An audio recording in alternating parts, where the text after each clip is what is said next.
അതെ സുഹൃത്തെ, നിങ്ങൾ ആത്മാക്കളിൽ വിശ്വസിക്കുന്ന ഒരു വ്യക്തിയാണോ? ആണ് എന്നുണ്ടെങ്കിൽ ഞാൻ ഈ പറയുന്നത് മുഴുവനായും കേൾക്കാൻ ശ്രമിക്കുക. കേട്ടതിന് ശേഷം സ്വയം ഒരു തീരുമാനമാക്കുക. അതായത് ഈ ആത്മാക്കളുണ്ട് എന്ന് വിശ്വസിച്ചാൽ നിങ്ങൾക്ക് നാണവും മാനവും പാടില്ല എന്നാണ് അതിനർത്ഥം. അത് എങ്ങനെ എന്ന് ചോദിച്ചാൽ, ഈ ആത്മാക്കൾ എന്ന് പറഞ്ഞാൽ നിങ്ങളുടെ ചുറ്റിനും ഉണ്ട് എന്നാണല്ലോ നിങ്ങൾ വിശ്വസിക്കുന്നത്. അതായത് നിങ്ങളുടെ കാരണവന്മാരുടെ ആത്മാക്കളും മറ്റും അല്ല. അപ്പോൾ അങ്ങനെയാണെങ്കിൽ നിങ്ങൾ ബാത്റൂമിൽ കയറുമ്പോൾ അവിടെയും കാണില്ലേ? നിങ്ങളുടെ ബെഡ്റൂമിൽ കാണില്ലേ? നിങ്ങൾ നിങ്ങളുടെ പങ്കാളിയുടെ കൂടെ കിടക്കുമ്പോൾ അവിടെയും കാണില്ലേ? ഒറ്റക്കായിരിക്കുന്ന സമയത്ത് ചില കലാകൃതികളൊക്കെ കാണിക്കുന്നതും നിങ്ങളുടെ കാരണവന്മാർ കാണില്ലേ?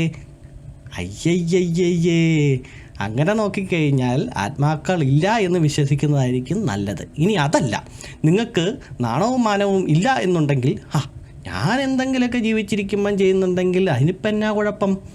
കാരണവന്മാരും ഇതൊക്കെ ചെയ്തിട്ടുള്ളതല്ലേ, കാണുന്നെങ്കിൽ കണ്ടിട്ട് പോട്ടെ, അങ്ങനെ വിചാരിക്കുവാണെങ്കിൽ കുഴപ്പമില്ല. ഇതിനേക്കാൾ ഏറ്റവും നല്ലത് ആത്മാക്കൾ ഇല്ല എന്ന് വിശ്വസിക്കുന്നതാണ്.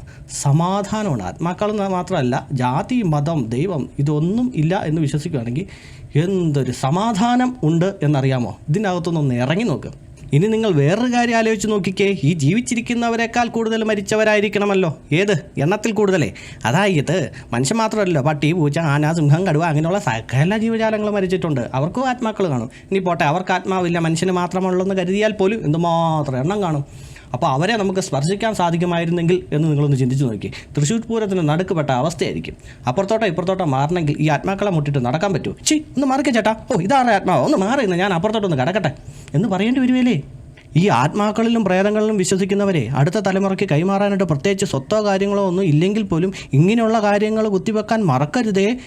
ഈ ആത്മാവ്, പ്രേതം, മാടൻ, മറുത, പോക്കുവരവ് വില്ലേജിലല്ലേ, വരുത്തുപോക്ക്, ഇങ്ങനെയുള്ള സാധനങ്ങളൊക്കെ കുത്തിവെക്കാൻ മറക്കരുതേ. അതും ചെറുപ്പത്തിലേ കുത്തിവെക്കണം.